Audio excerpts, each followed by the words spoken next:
ونستعينه ونستغفره ونؤمن به ونتوكل عليه ونعوذ بالله من شرور أنفسنا ومن سيئات أعمالنا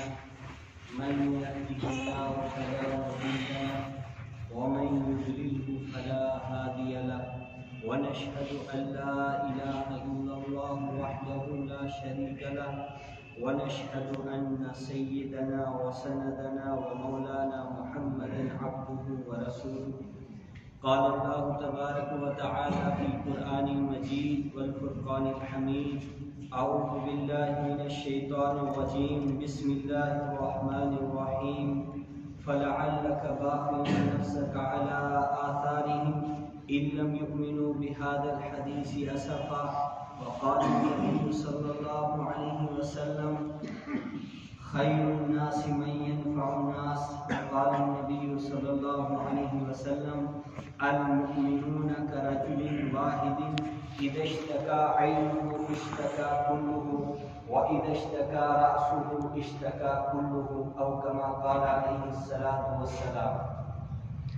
اللهم صل على محمد وعلى آل محمد كما صليت على إبراهيم وعلى آل إبراهيم إنك حميد مجيد اللهم بارك على محمد وعلى آل محمد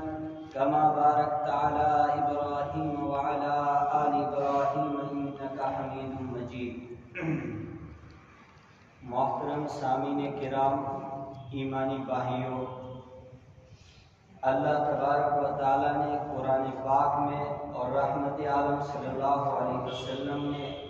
اپنی زبان مبارک سے پوری انسانیت کو یہ درس دیا ہے کہ انسان کو انسانیت سمجھ میں آنی چاہیے،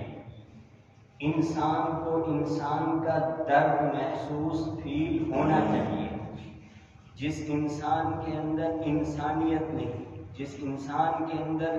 دوسرے کے درد کا احساس نہیں، اس کو انسان کی فہرست کے اندر اسلام نے شمار نہیں کیا ہے۔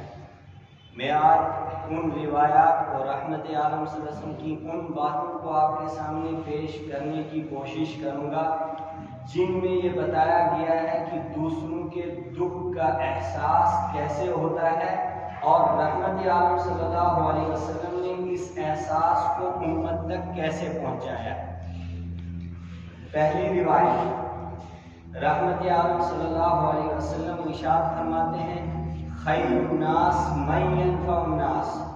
انسانوں میں سے سب سے بہترین انسان وہ ہے جو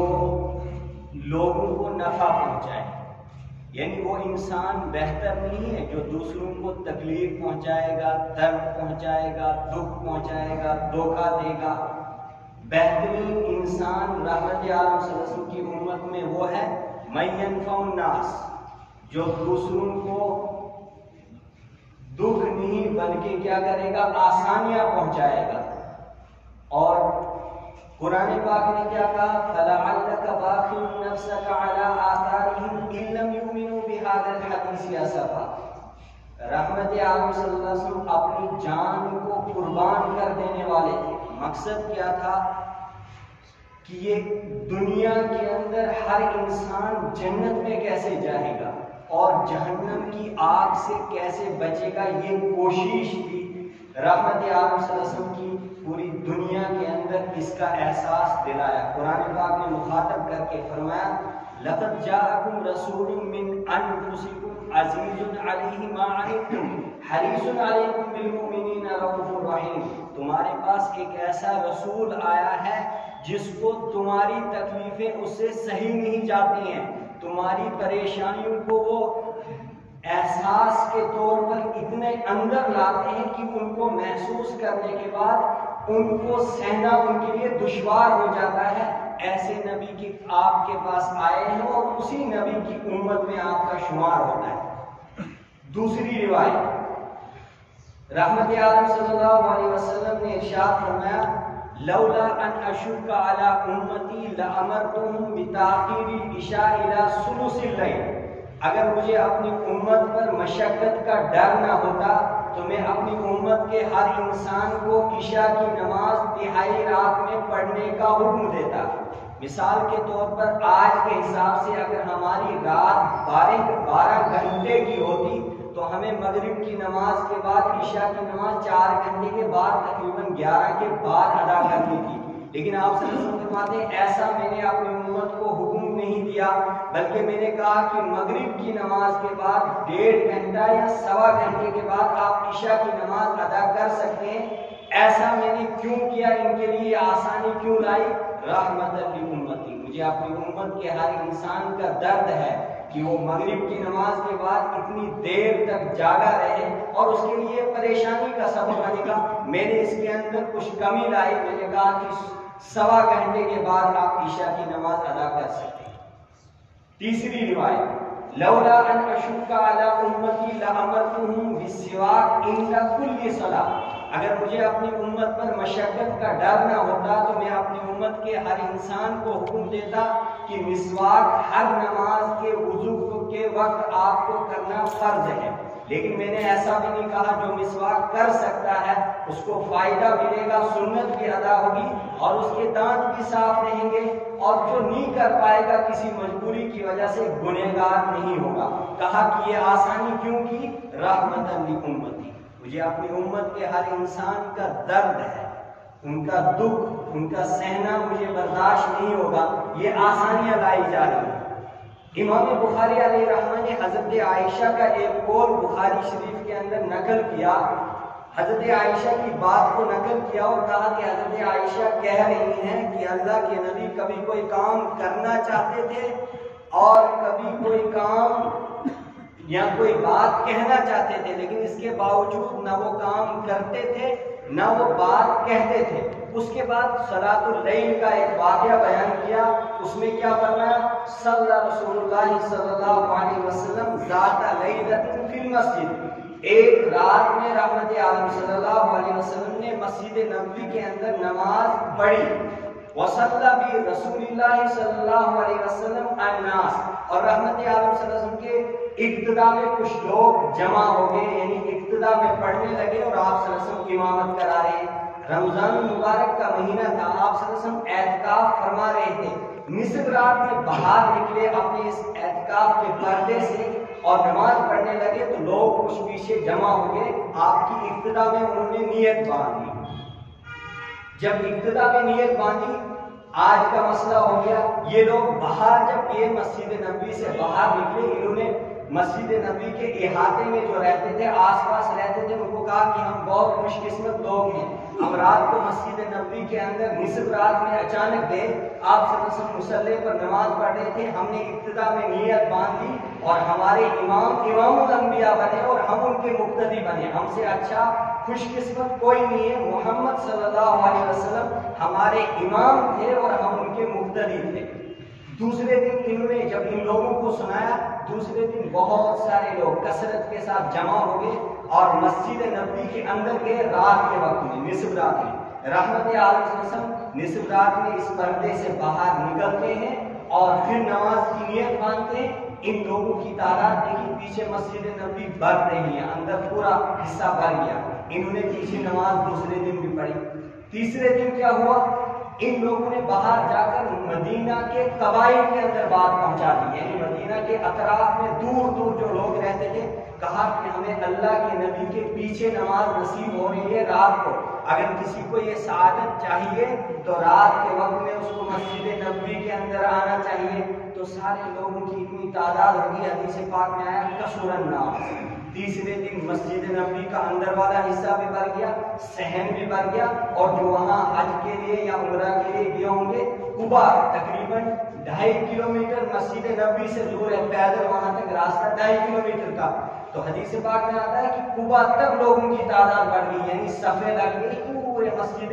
نبوی کے اطراف میں بھی۔ رحمت عالم صلی اللہ علیہ وسلم نے اس دن محسوس کیا کہ باہر لوگوں کی تعداد زیادہ ہوئی، کثر الناس۔ اب یہ انتظار میں ہے کہ اللہ کے نبی باہر نکلے اور ہم ان کی ابتدا میں نماز پڑھے، لیکن تیسرے دن آپ صلی اللہ علیہ وسلم باہر نہیں نکلے۔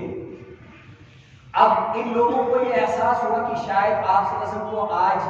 آنکھ لگ گئی ہے، بیدار نہیں ہو رہے ہیں، اسی لیے بعد میں آ رہے ہیں۔ تو کافی دیر انتظار کیا، فجر کی اذان کا وقت قریب آنے لگا، تو انہوں نے سوچا کہ ایسا کیا ہو رہا ہے کہ آج آپ صلی اللہ علیہ وسلم باہر نہیں آ رہے ہیں۔ کچھ نے سوچا کہ جب بیدار نہیں ہو رہے ہیں شاید آنکھ لگی ہے۔ کچھ صحابہ نے کنکر اٹھایا، چھوٹے چھوٹے پتھر اس پردے پر لگائے آہستہ سے تاکہ یہ پردہ ہلے اور آپ صلی اللہ علیہ وسلم یہ نیند سے بیدار ہو جائیں، باہر آ جائیں۔ کچھ نے کھانسنا شروع کر دیا زور سے تاکہ آواز سن کر وہ آپ صلی اللہ علیہ وسلم باہر آئیں، لیکن آپ صلی اللہ علیہ وسلم بیدار تھے، اندر ہی نماز پڑھ رہے تھے اور بال ارادہ باہر نہیں نکلے۔ جب مؤذن مسجد نبوی کا مؤذن آیا اور اذان اس نے شروع کی، آپ صلی اللہ علیہ وسلم اس پردے سے باہر نکلے اور اس کے بعد منبر پر بیٹھے اور ایک اعلان کیا۔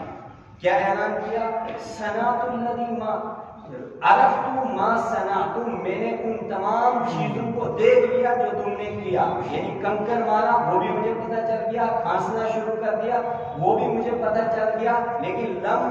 یمنعنی من الخروج الیکم انی خشیت ان تفترض علیکم، مجھے آپ کے پاس آنے سے کسی نے منع نہیں کیا، میرے رب نے مجھے یہ نہیں کہا کہ پردے سے باہر مت جاؤ، میں جان بوجھ کر خود نہیں باہر آیا اور اس مقصد سے نہیں آیا کہ مجھے اس بات کا خوف ہوا کہ آج اگر میں باہر آیا اور میں نے آپ کو نماز پڑھا لی، کہیں یہ نماز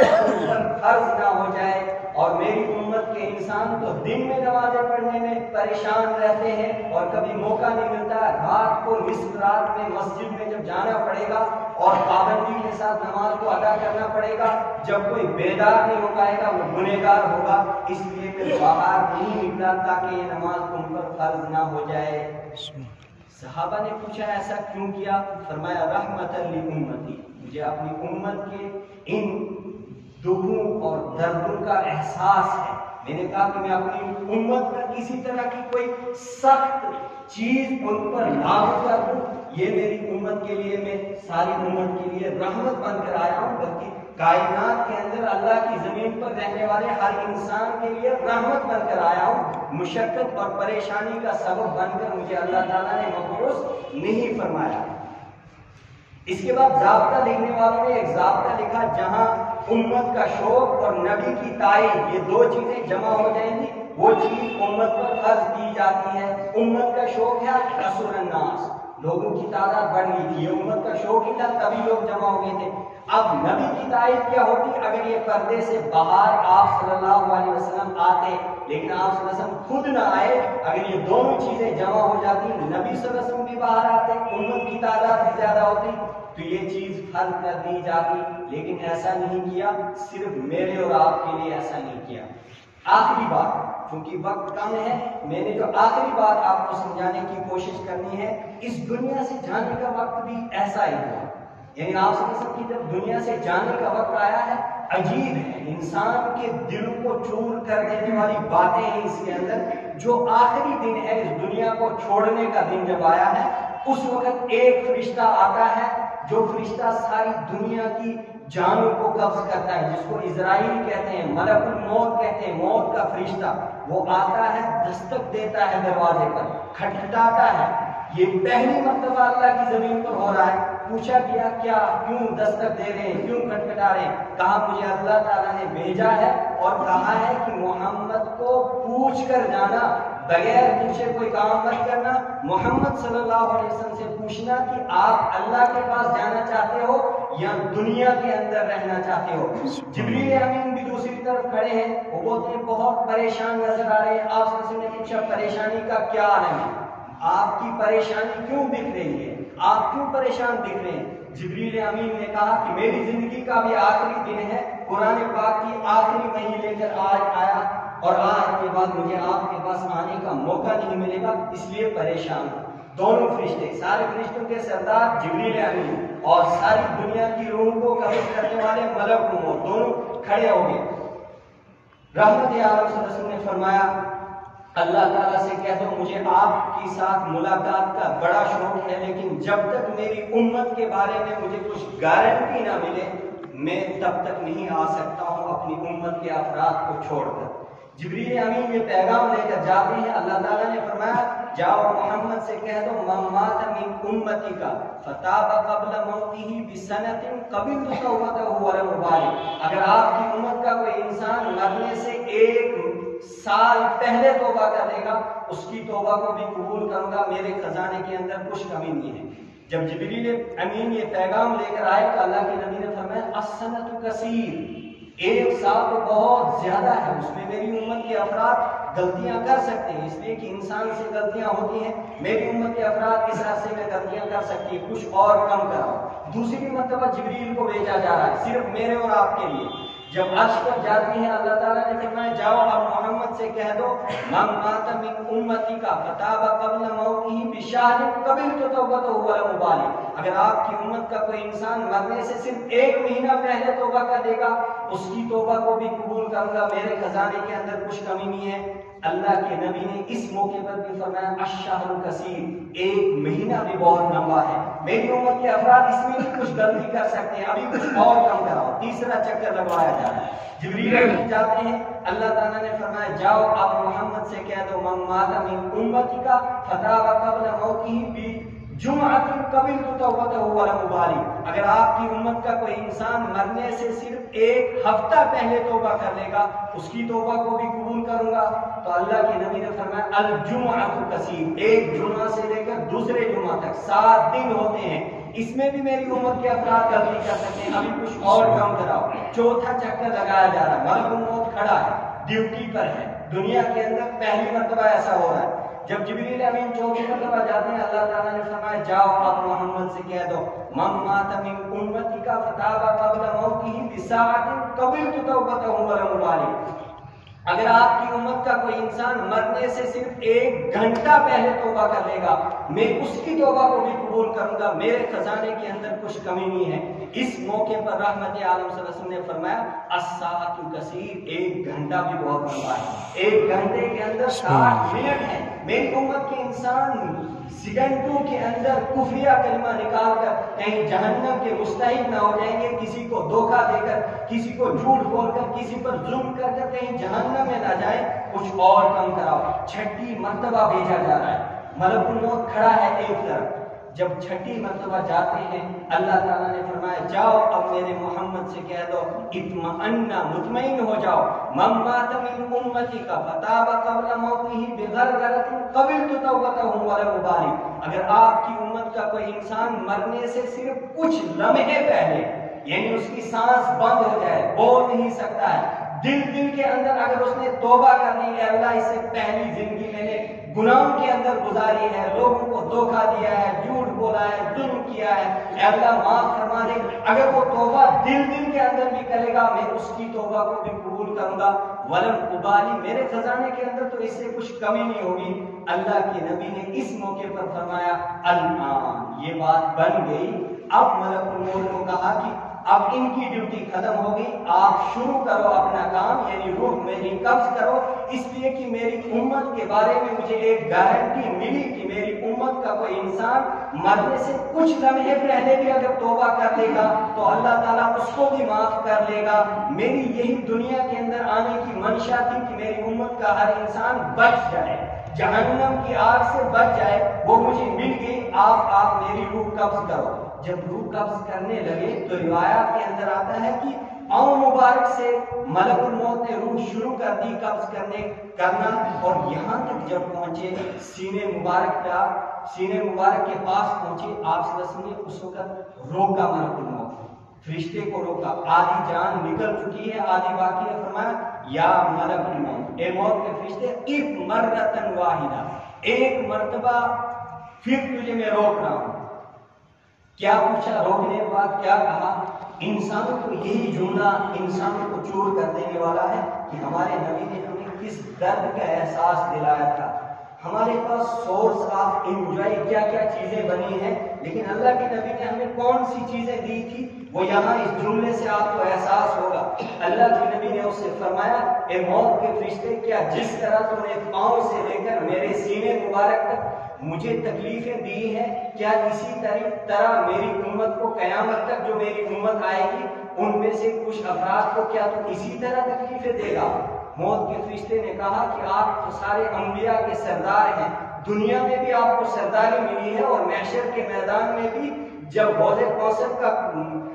منصب آئے گا اس وقت بھی آپ سب سے اعلیٰ ہوں گے، اگر اگر آپ اتنے اعلیٰ منصب پر ہیں، اگر آپ کے ساتھ اس طرح کی تکلیفیں ہو رہی ہیں، آپ کی امت کے افرادوں کو بھی اس طرح تکلیف ہوگی، تو آپ صلی اللہ علیہ وسلم نے فرمایا میں نے تجھے آدھے راستے میں روکا ہے، اور اللہ کی زمین پر اس سے پہلے اس طرح کا کوئی واقعہ نہیں ہوا ہے۔ میں نے اپنے لیے، حضرت عائشہ کے لیے، حسن اور حسین اپنے نواسوں کے لیے آپ کو نہیں روکا۔ میں کہہ رہا ہوں کہ میری امت کا جو انسان قیامت تک آنے والا ہے، اور جس انسان کو تم نے جتنی بھی تکلیفیں دینی ہیں، وہ ساری تکلیفیں مجھے یہاں سے مجھے اوپر دینا، لیکن میری امت کے کسی انسان کو اتنی تکلیف مت دینا۔ یہ رحمت عالم صلی اللہ علیہ وسلم کی زندگی کا آخری جملہ ہے، آخری کلمہ ہے۔ اس کے اندر کیا درد پیش کیا گیا ہے، اس کے اندر کیا احساس دلایا گیا ہے ہمیں، لیکن اس احساس کو ہم سمجھ رہے ہیں۔ کوئی انسان کو انسانیت کے درس مل رہا ہے۔ اسلام جو اتنا آسان ہے اور اس طرح کی دریا گیری کے ساتھ قرآن اور اللہ کے نبی نے ہمارے سامنے ایک راستہ رکھا ہے، جس کے بارے میں قرآن پاک نے بار بار کہا لَقَدْ كَانَ لَكُمْ فِي رَسُولِ اللَّهِ أُسْوَةٌ حَسَنَةٌ۔ تمہارے لیے اگر کوئی آئیڈیل ہے، نمونہ ہے، کوئی رہبر ہے، کسی کو امام بنانا ہے، کسی کو سامنے رکھ کر اپنی زندگی کو سیدھا کرنا ہے، وہ تو محمد رسول اللہ ہے، جس کے صدقے ساری کائنات کو بنایا گیا ہے، جس کے ذریعے سے آسمان اور زمین کو سجایا گیا ہے اور انسانیت کو انسانیت کا درس دیا گیا ہے۔ قرآن پاک اس کے لیے ایک رہبری کرنے والی ایک کتاب اور ایک ایسا منشور اور ایک ایسا دستور ہمیں دیا گیا ہے، اور اس دستور کو پڑھنے کے بعد انسان کو احساس ہوتا ہے کہ انسان کس سے کہتے ہیں۔ انسان کے اندر انسانیت جب تک نہ ہو اور ایک دوسرے کا درد، اس کا احساس جب تک نہ ہو، وہ انسان نہیں ہے۔ جو انسان دوسروں کو پریشان کرے گا، دوسروں کو پریشانی کے اندر مبتلا کرے گا، اور اسی طرح وہ زندگی گزارتا گزارتا ایک ایسی چوکھٹ پر پہنچ جائے گا، اور اس کو اپنا درد اور اپنا درس جو قرآن نے دیا ہے وہ بھول جائے گا۔ اس کو انسان تھوڑی کہیں گے۔ آخری بات، وقت مکمل ہو گیا، اس کا نچوڑ کیا ہے؟ رحمت عالم صلی اللہ علیہ وسلم نے فرمایا خیر الناس من ينفع الناس، میری امت کا بہترین وہ انسان ہے جو دوسروں کے لیے جیے گا، اپنے لیے نہیں۔ اپنے لیے تو ساری کائنات جیتی ہے، ہر انسان، جانور بھی اپنے لیے جیتا ہے، جینا ہے دوسروں کے لیے۔ ہم اپنے لیے آسانیاں پیدا کریں گے، دوسروں کے لیے مشقت کی چیزیں رونما کریں گے، اپنے والدین کے لیے مصیبت بنیں گے، اپنے بچوں کے لیے مصیبت بنیں گے، اپنے پڑوسیوں کے لیے مصیبت بنیں گے، اپنے پورے علاقے کے لیے مصیبت بنیں گے، اپنی ریاست کے لیے مصیبت بنیں گے، اپنے ملک کے لیے مصیبت بنے گا۔ ایسا نہیں، اسلام نے ہمیں یہ درس دیا کہ انسان کو انسانیت سمجھ میں آنی چاہیے۔ رحمت عالم صلی اللہ علیہ وسلم کا وہ واقعہ بھی آپ کو شاید یاد ہوگا، یہ بہت مشہور واقعہ ہے۔ ایک یہودی عورت رحمت عالم صلی اللہ علیہ وسلم کے راستے میں بار بار کانٹے بچھاتی تھی، لیکن ایک موقع ایسا ہے وہ بیمار ہوئی۔ رحمت عالم صلی اللہ علیہ وسلم اس کے گھر پر جاتے ہیں اور کہتے ہیں کہ میں آپ کی مزاج کرسی کے لیے آیا ہوں، آپ کی تکلیف کو سہنے کے لیے آیا ہوں، اور آپ کو اس کا احساس دلانے آیا ہوں کہ میں محمد رسول اللہ رحمت للعالمین ہیں، ساری رحمت بن کر آیا ہوں سارے عالمین کے لیے۔